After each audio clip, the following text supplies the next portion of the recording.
please subscribe and click the hype and like button to get more content like this. Before we start, a quick disclaimer.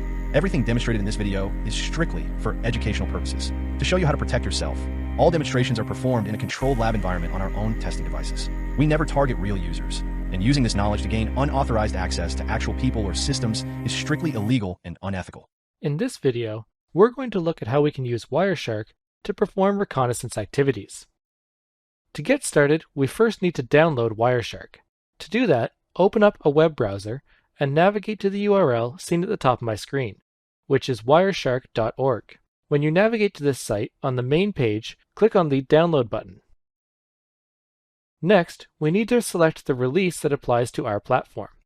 In this case, we're going to be running this on a Windows system, but there are distributions available for Mac OS as well as source code. For now, I'm going to select the Windows x64 installer, and this will download an executable.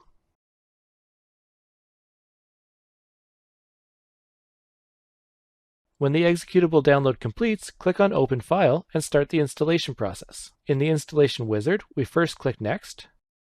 Then we need to read through the license and click Noted. And then we click on Next. And then we'll leave all the defaults in terms of choosing the components and click on Next. We're not going to create any shortcuts, but you can if you want to. And we'll leave the default Associate Trace File Extensions with Wireshark checked. We'll leave the default installation directory and click Next. We currently have npcap installed, but if you need to install npcap, you can select Install npcap and click Next. If you want to capture USB traffic, you can click on Install USB PCAP, but in this case, we're not going to be doing that, so I'm going to leave it unchecked, and then click Install. This will start the installation process for Wireshark. Once the installation is completed, we can click Next, and we'll click Finish. Now, when we launch Wireshark, we should see a screen like this. On this main screen, we can see a variety of different network interfaces that we could select to try and start to capture network traffic on, which is the primary use case for Wireshark because this is a network analyzer that we use to perform packet captures and packet inspections on a network. Beside each network interface, we can also see the level of traffic that is currently happening on that interface. So we're going to double-click on Ethernet to start capturing traffic on this network.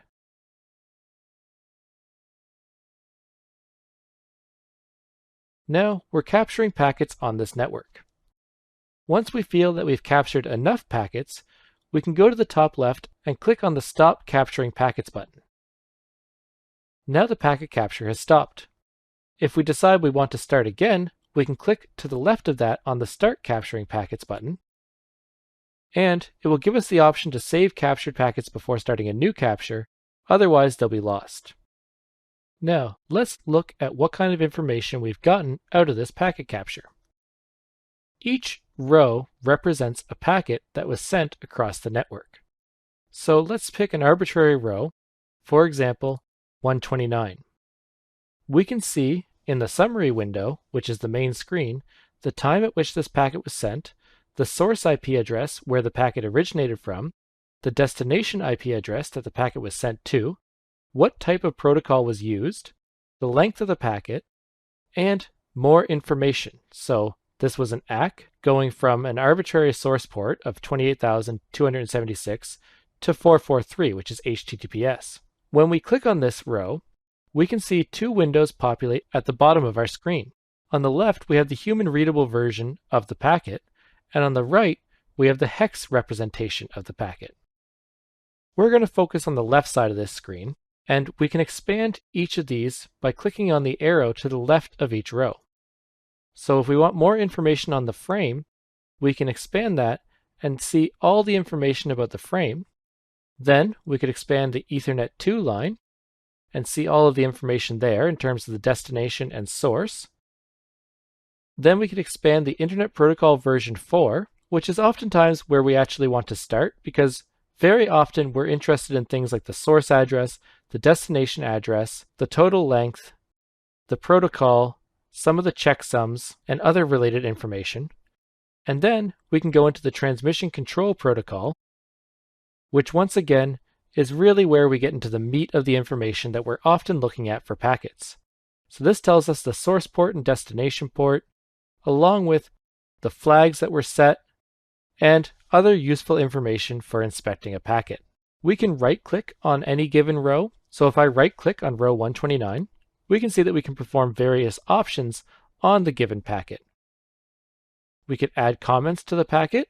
For example, if we are saving this packet analysis for reuse later, we may want to add a comment saying, "This is a suspicious packet," or "Look at this packet more in detail." We could also apply and prepare filters based on this packet. We can follow the TCP stream because this is just one part of the overall TCP handshake that we're looking at, so this can be very useful as well. Something that we notice here is that when doing a packet capture, we fill up a lot of information very quickly. So oftentimes when you're looking at packet captures, the amount of data can be somewhat overwhelming.